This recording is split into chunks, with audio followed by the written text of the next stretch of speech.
Welcome back students to our YouTube channel. इस lecture में students हम अपने प्रीवियस टॉपिक को ही कैरी ऑन करेंगे और नेशनलिज्म इन यूरोप का जो नेक्स्ट टॉपिक है, मैंने आपको नाम लास्ट लेक्चर में ही बता दिया था, एज ऑफ रिवॉल्यूशन। देखिए, हमने टॉपिक को कहाँ पे लास्ट लेक्चर में छोड़ा था। जो भी स्टूडेंट इस लेक्चर से जुड़ रहे हैं और चैनल को जिन्होंने मतलब सब्सक्राइब किया है, जो इंटरेस्टेड हैं इस वीडियोस को देखने में, समझने में, उनको लग रहा है कि हाँ उन्हें कुछ मिल पा रहा है, तो मैं फिर से एक आपसे रिक्वेस्ट करूँगा कि पिछले वीडियोस को आप ज़रूर देखें, तभी आप अच्छे से करंट वीडियो से कनेक्ट हो पाएंगे। ओके, तो अभी आप ये देखिए कि एज ऑफ रिवॉल्यूशन के अंदर क्या था कि जैसे जैसे रशिया ने, ऑस्ट्रिया ने, जो हमने ट्रीटी ऑफ वियना पढ़ी थी, ठीक है, नेपोलियन को हटाया, वापस कंजर्वेटिज्म आया, ठीक है, मोनार्की को स्टेब्लिश किया गया, लेकिन लोग उससे क्या हैं, डिस्टर्ब हैं। और लास्ट लेक्चर जब मैंने आपका जो लास्ट टॉपिक मैंने लीव किया था, तब मैंने आपको ये बताया था कि एक नए तरह का रिवॉल्यूशन फ्रांस में स्टार्ट हुआ और मिडिल क्लास, ठीक है, एक नई क्लास इमर्ज हुई जिसको हम मिडिल क्लास बोलते हैं। उस मिडिल क्लास से नए रिवोल्यूशनरीज निकल कर आए जो वापस से क्या चाहते हैं, देश के अंदर नेशनलिज्म चाहते हैं, लिबर्टी चाहते हैं, वो वापस से देश को डेमोक्रेटिक में कन्वर्ट करना चाहते हैं। तो जैसे मैथ्सनी मैंने उसके अंदर आपको एग्जांपल दिया था कि कैसे न्यू रिवोल्यूशनरीज पब्लिक को अवेयर कर रहे हैं। तो आज हम डिस्कस करेंगे एज ऑफ रिवॉल्यूशन, जिसका सबसे पहला पॉइंट ये है कि एज ऑफ रिवॉल्यूशन किससे किस टाइम पीरियड को हम एज ऑफ रिवॉल्यूशन में मानते हैं। 1830 से 1848 तक के टाइम को एज ऑफ रिवॉल्यूशन में काउंट किया जाता है। एज ऑफ रिवॉल्यूशन का मतलब है पूरी क्रांतियों का एक युग, कि एक पूरा एरा गया है, ये टाइम पीरियड गया है, इतने साल ये कंटिन्यू क्या हुई है, देश को फ्री करने के लिए, डेमोक्रेटिक सिस्टम को वापस इस्टेब्लिश करने के लिए देश के अंदर क्रांतियां हुई हैं, गवर्नमेंट के खिलाफ, मोनार्की के खिलाफ लोग इकट्ठा हुए हैं। क्लियर? तो जो मिडिल क्लास थी, कौन थी? Middle class. मिडिल क्लास की टू डिमांड्स थी, एक liberalism and second nationalism. Liberalism क्या होता है, लिबरलिज्म की क्या बेनिफिट्स हैं, क्या डिमांड्स हैं, क्या वो चाहते हैं, ये कंप्लीट मैं अपने इस चैप्टर के लेक्चर नंबर 3 में क्लियर कर चुका हूं। जो भी स्टूडेंट इसके बारे में बहुत डीप में जानना चाहते हैं तो आप लेक्चर नंबर 3 देख सकते हैं। ओके, और लिबरलिज्म को मैं सिंपली एक डिफाइन कर देता हूं वापिस कि लिबरलिज्म का मतलब है जो देश में क्या चाहें, फ्रीडम, इक्वलिटी। एक गवर्नमेंट चाहते हैं जो किससे हो, जो पब्लिक की एग्रीमेंट से इलेक्ट हो, जो इक्वलिटी चाहते हैं, जो फ्रीडम चाहते हैं, जो किसी भी तरह का प्रिविलेज क्लासेस नहीं चाहते। मीन्स जो ये नहीं चाहते कि देश में इकोनॉमिकल बेस पे या किसी भी बेस पर एक हायरार्की, एक system top to bottom create किया जाए। अब सेकंड चीज देखिए, नेशनलिज्म। नेशनलिज्म भी मैंने आपको बहुत सिंपल वर्डिंग में बताया था कि नेशनलिज्म का मतलब है देशभक्ति की भावना। नेशनलिज्म मीन्स आप चाहते हैं आपका कंट्री नेशन में कन्वर्ट हो, और नेशन में कन्वर्ट होने का मतलब आप एक कॉमन लैंग्वेज चाहते हैं, नेशन में कन्वर्ट होने का मतलब आप एक कॉमन कल्चर चाहते हैं, नेशन में कन्वर्ट होने का मतलब आपकी एक कॉमन हिस्ट्री होनी चाहिए, नेशन में कन्वर्ट होने का मतलब कि आप इन सब चीज़ों से, चाहे वो हिस्ट्री हो, लैंग्वेज हो, कल्चर हो, कोई भी चीज़ है, उन सब चीज़ों को आप एक कॉमन प्लेटफॉर्म पे लेना चाहते हैं। तो नेशनलिज्म के बारे में अब फोकस करना है आपको यहाँ से कि 1838 को हम 2 पार्ट्स में डिवाइड करते हैं कि 1838 में जो रिवॉल्यूशन स्टार्ट हुआ वो रिवॉल्यूशन 2 पार्ट्स में डिवाइड होता है। First July revolution and second Greek revolution. कितने रिवॉल्यूशन 2 पार्ट्स में डिवाइड होगा? 2 पार्ट्स में, जुलाई रिवॉल्यूशन एंड ग्रीक रिवॉल्यूशन। और अब हम इसको आगे देखते हैं कि जुलाई रिवॉल्यूशन में क्या हुआ और ग्रीक रिवॉल्यूशन में क्या हुआ। अब हम देखते हैं जुलाई रिवॉल्यूशन और ग्रीक रिवॉल्यूशन के कुछ इंपॉर्टेंट पॉइंट्स। तो जुलाई रिवॉल्यूशन में आप देखिए, first point, Bourbon king overthrown. Conservatism वापस आया था, और कंजर्वेटिज्म का फर्स्ट पॉइंट क्या था? मोनार्की ऑटोक्रेसी को री इस्टेब्लिश किया गया। और फ्रांस में फ्रेंच रिवॉल्यूशन होने से पहले, नेपोलियन के आने से पहले बोर्बन डायनेस्टी क्या कर रही थी? राज कर रही थी। हल्का सा मैं आपको याद दिला देता हूँ, आपने 9th में पढ़ा है फ्रेंच रिवॉल्यूशन चैप्टर, और उसके अंदर फर्स्ट लाइन ये आती है कि 1774 उस टाइम पे लुइस 16 फ्रांस पे कंट्रोल कर रहा था। कौन कर रहा था? लुइस 16। और लुइस 16 किस डायनेस्टी से बिलोंग करता है? Bourbon dynasty. क्लियर? तो वापिस से बोर्बन डायनेस्टी को उठाकर फेंक दिया गया, ओवरथ्रोन। मतलब मिडिल क्लास ने बोला कि हमें नहीं चाहिए, मोनार्की नहीं चाहिए, ऑटोक्रेसी नहीं चाहिए, तो वापिस से बोर्बन किंग को सत्ता से, पावर से हटा दिया गया। सेकंड चीज़ जो की गई, लुइस फिलिप, क्योंकि देखिए मैंने आपको बताया था कि मिडिल क्लास लीड कर रही थी, तो लुइस फिलिप को क्या बना दिया गया? फ्रांस का हेड। यहाँ से राइज होता है, उदय होता है किसका? लुइस फिलिप का। बोर्बन डायनेस्टी को हटाया गया और लुइस फिलिप को ये बोला गया कि अब आप कंट्रोल करेंगे, आप बताएंगे कि किस तरह से फ्रांस में नेशनलिज्म और लिबरलिज्म को लाया जा सकता है। थर्ड चीज़ क्या हुई है कि एक कंट्री है बेल्जियम। क्या है? बेल्जियम। और बेल्जियम की कैपिटल है ब्रुसेल्स। क्या है कैपिटल? ब्रुसेल्स। तो वहाँ के लोगों तक भी नेशनलिज्म, लिबरलिज्म, ये चीज़ें फैल गई। तो उन्होंने बोला कि जब सब आज़ाद हो रहे हैं, जब फ्रांस आज़ाद हो रहा है, तो मुझे भी क्या चाहिए?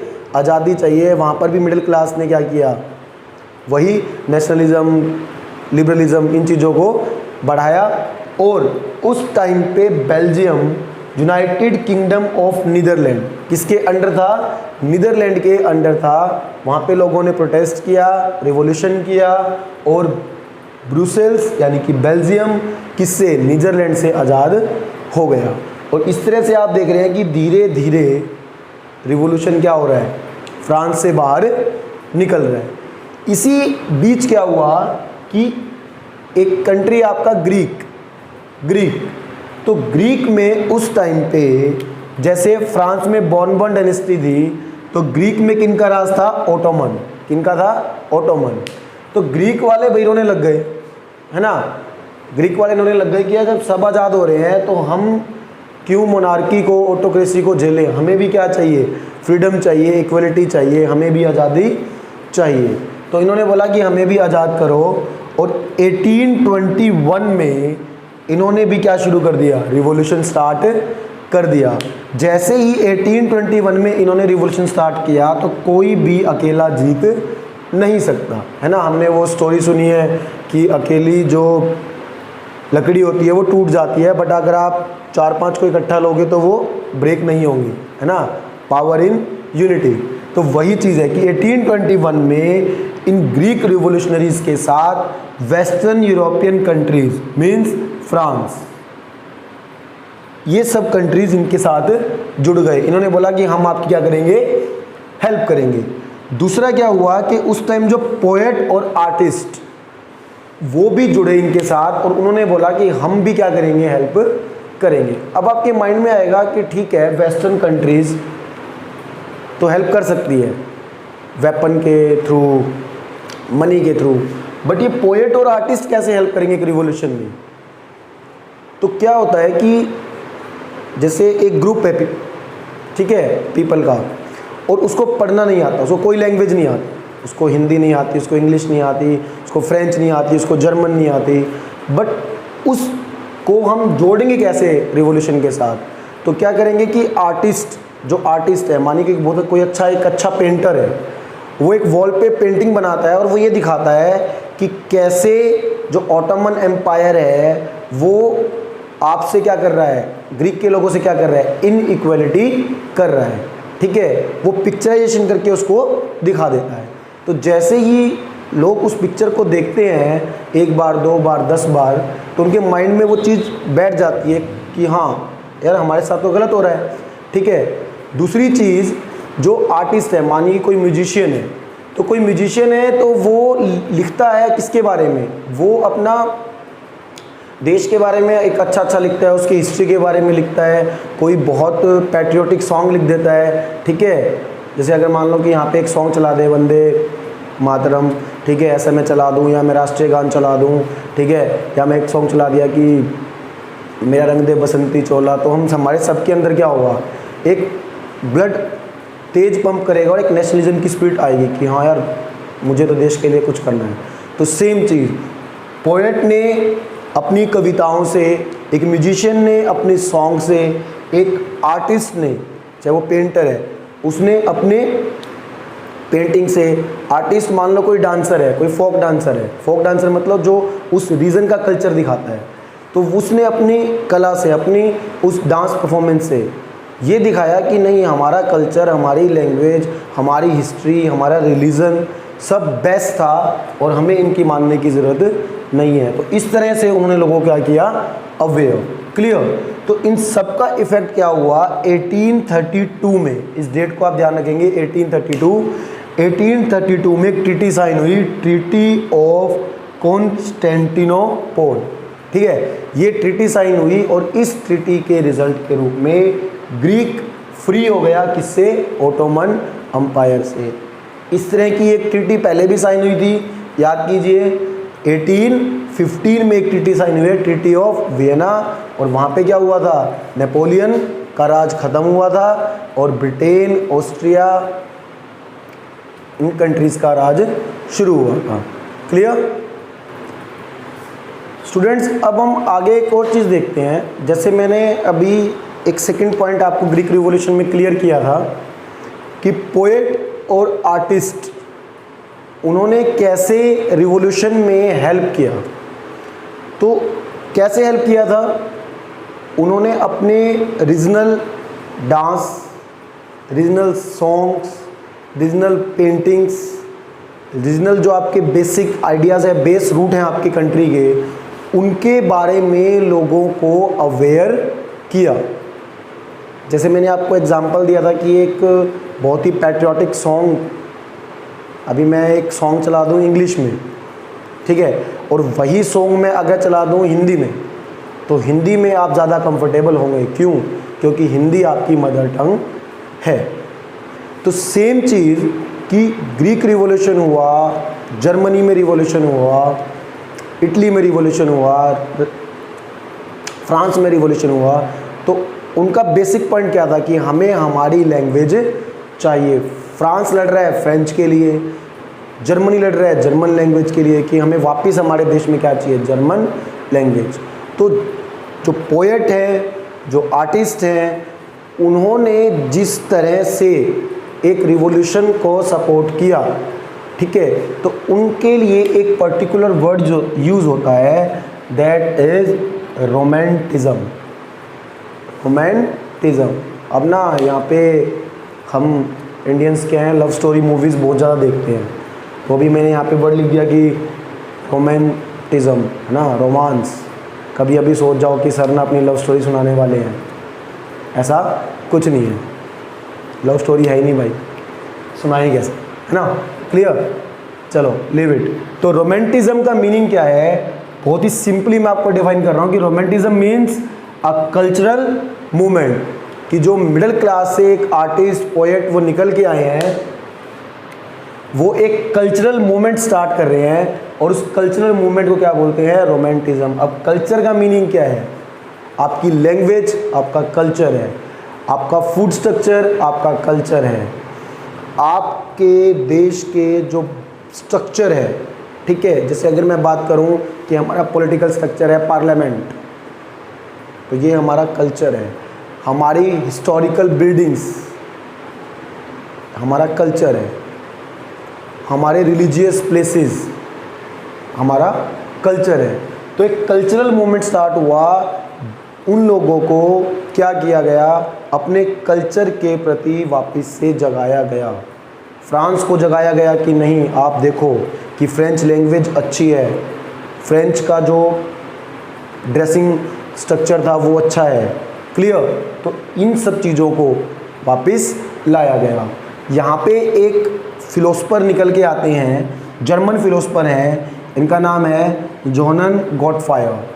अब ये नाम आपको याद रखना है कि रोमांटिज्म के अंदर किसने लीड किया है, जॉन गॉटफायर ने। ये जर्मन फिलोसफर है और इन्होंने किस चीज़ की बात की है, रोमांटिज्म की, मीन्स अपने कल्चर को वापस लाने की। और अपने कल्चर को वापस कैसे लाएंगे, जैसा मैंने अभी आपको बताया, folk song, folk dance and folk painting. अब फोक सॉन्ग, अब देखिए कि हम हरियाणा से बिलोंग कर रहे हैं, अगर एक हरियाणवी गाना चला दिया जाए तो चाहे किसी को डांस आता है चाहे नहीं आता, स्टार्ट हो जाएंगे। आप यूपी में हो, एक भोजपुरी गाना चला दिया तो वो लोग ज़्यादा उस चीज़ से जुड़ेंगे। ये चीज़ है फोक सॉन्ग। डांस, पंजाब में जाएंगे, गिद्धा अगर हो रहा होगा, भंगड़ा अगर हो रहा होगा तो वो लोग ज़्यादा जुड़ेंगे। उसी तरह हरियाणा में है ना, अभी मैं एक बहुत फेमस डांसर का नाम ले सकता हूँ, समझ गए आप, सपना चौधरी। तो उसका डांस देख रहे हैं हम, ठीक है, और हम ज़्यादा जुड़ रहे हैं। पेंटिंग्स, फॉर एग्ज़ाम्पल कि आप साउथ में हो और वहाँ पे जो उनका टेम्पल का जो स्ट्रक्चर होता है वो अलग होता है, नॉर्थ में है उनका अलग होता है, ठीक है। तो जो पेंटिंग्स देख के, चाहे वो मंदिर की हो, चाहे वो किसी रिलीजियस गॉड की हो, चाहे वो किसी किंग की हो, क्लियर, तो उन सब चीज़ों को देख के अगर मेरे सामने भारत माता की एक पिक्चर हो, है ना, नेशनलिज्म इन इंडिया में मैंने बताया था आपको कि भारत माता की पिक्चर को ड्रॉ किया गया, ठीक है, किसने ड्रॉ किया था, अब वो आपके लिए क्वेश्चन है, क्लियर। तो उन सब चीज़ों को देख के एक पैट्रियोटिक फीलिंग्स हमारे आ जाती है। तो ये सब चीज़ें की गई, इन सब चीज़ों से क्या हुआ, लोगों को अवेयर किया गया।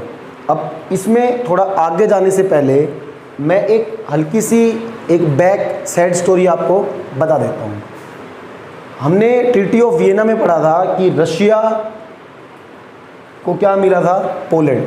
रशिया का जो कंट्रोल था वो किस पे आ गया था, पोलैंड पर। और मैंने आपको बताया था कि जिसका कंट्रोल होगा वो रूल्स भी अपने चलाएगा। तो रशिया ने क्या किया, रशिया ने पहले आते ही पोलिश लैंग्वेज को ख़त्म कर दिया कि भैया पोलिश लैंग्वेज नहीं होगी, लैंग्वेज होगी रशियन, हमारी लैंग्वेज। आते ही उनके पूरी तरह से उनके रिलीजियस स्ट्रक्चर को चेंज करने की कोशिश की, उनके हिस्टोरिकल प्लेसेस को ब्रेक करने की कोशिश की। तो धीरे धीरे पोलैंड भी किसके अगेंस्ट हुआ, रशिया के अगेंस्ट हुआ। और पोलैंड ने क्या किया, रिवॉल्यूशन किया और पोलैंड लड़ा, ठीक है, रशिया से। बट वही बात है ना कि चार जब एक तरफ होंगे तो एक नहीं जीत सकता।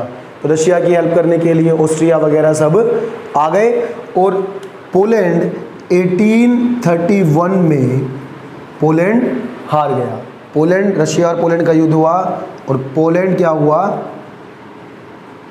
डिफीट, हार गया पोलैंड। अब पोलैंड जब हारा है, पोलैंड उस युद्ध में हार गया है, तो फिर क्या किया कि जो थोड़े बहुत रिवोल्यूशनरीज बचे थे वहाँ पे, तो दो काम कहते हैं, या तो इनको उठा के गैस चैम्बर में डाल दो, मतलब एक कमरा जिसका टेम्परेचर बहुत ज़्यादा है, या क्या करो कि इनको उठाओ और कहाँ पे, साइबेरिया में, रशिया का जो सबसे कोल्डेस्ट पार्ट है जहाँ पे -71-72 डिग्री सेल्सियस टेम्परेचर जाता है, वहाँ पे उठा के डाल दो, ठीक है। तो जब तड़प तड़प के मर जाएगा तो उसके अंदर नेशनलिज्म, इंपीरियलिज्म, लिबरलिज्म, मतलब कोई भी किसी भी तरह की स्पिरिट होगी वो ख़त्म हो जाएगी। तो इस तरह से कल्चरल मूवमेंट धीरे धीरे क्या हो रहा है, एंड हो। स्टूडेंट्स, इसी तरह से देखिए आप कि चाहे वो फ्रांस हुआ, चाहे वो जर्मनी हुआ, ग्रीक हुआ, इतने टाइम तक, हज़ारों सालों तक आप ऑटोक्रेसी के अंदर, मोनार्की के अंदर रहे हो। और आपने देखा है कि ऑटोक्रेसी में, मोनार्की के अंदर टैक्सेस राजा अपने हिसाब से बढ़ाता है, ठीक है, किसी भी तरह से वो पब्लिक को सपोर्ट नहीं करता। हायर क्लासेस टैक्स नहीं देती, मैक्सिमम लैंड हायर क्लासेस के पास होती हैं, जिसको हमने क्या बोला था, नोबल पीपल। और कैसे नोबल पीपल कंट्रोल करते हैं ये भी मैंने इस सीरीज़ के अंदर, नेशनलिज्म इन यूरोप के अंदर सेकंड लेक्चर में मैंने ये चीज़ें क्लियर की हैं। तो इन सब का इफ़ेक्ट क्या हुआ कि अगर मैं बात करूं 1831 के अराउंड, तो चाहे वो जर्मनी हो, चाहे वो फ्रांस हो, चाहे वो ग्रीक हो, चाहे वो इटली हो, उन सब जगह क्या हुआ, हंगर एंड हार्डशिप मतलब भूखमरी, खाने के लिए भी लोग क्या हो गए, तड़प गए, ठीक है। हार्डशिप, उनकी लाइफ क्या हो गई, बहुत ज़्यादा स्ट्रगल हो गया लाइफ में। उसका एक बेसिक सा रीज़न है कि पॉपुलेशन क्या हो रही है, धीरे धीरे इंक्रीज़। एक तरफ पॉपुलेशन बढ़ रही है, दूसरी तरफ गवर्नमेंट जो राजा है वो किसी भी तरह से टैक्सेस को कम नहीं कर रहा, किसी भी तरह से वो इकोनॉमिकल सपोर्ट पब्लिक को नहीं दे रहा। हायर क्लासेस को तो टैक्स देना नहीं है, टैक्सेस देना है लोअर क्लास को, थर्ड स्टेट को। तो उनके लिए बेसिक लाइफ की चीज़ों को मेंटेन करना भी क्या हो गया, मुश्किल हो गया। और ये जो दौर गया है 1830 से 1848 तक, ये पूरा दौर गया है पूरे यूरोप के लिए हंगर एंड हार्डशिप, मतलब बहुत ज़्यादा बुरा टाइम उन्होंने देखा है। तो किस तरह से हंगर हार्डशिप वहाँ पे बढ़ा, किस तरह से लोग वापस फिर उस मोनार्की के खिलाफ खड़े हुए, जब पॉपुलेशन इंक्रीज़ हुई तो उसका क्या इफ़ेक्ट हुआ, पॉपुलेशन इंक्रीज़ हुई तो अनएम्प्लॉयमेंट इंक्रीज़ होगी, तो उसका फिर क्या सोल्यूशन निकाला गया, ये सब चीज़ें इस टॉपिक के अंदर मैं आपको नेक्स्ट लेक्चर में डिस्कस करूँगा। तो मैं ये उम्मीद करता हूँ कि आज जो मैंने आपको टॉपिक बताया है, जुलाई रिवॉल्यूशन, ग्रीक रिवॉल्यूशन, ये चीज़ें मैंने आपको अच्छे से क्लियर की हैं। तो ये सब जो पॉइंट्स हैं वो आपने अच्छे से समझ लिए होंगे, रोमांटिज़म को अच्छे से समझ लिया होगा, और आप पिछले लेक्चर को भी अच्छे से समझ रहे होंगे, उनको देख रहे होंगे। तो एट लास्ट मैं यही बोलूँगा कि जो भी स्टूडेंट्स हैं वो ज़्यादा से ज़्यादा लेक्चर को देखें, चैनल को सब्सक्राइब करें और कॉन्टीन्यूटी से जुड़े रहें।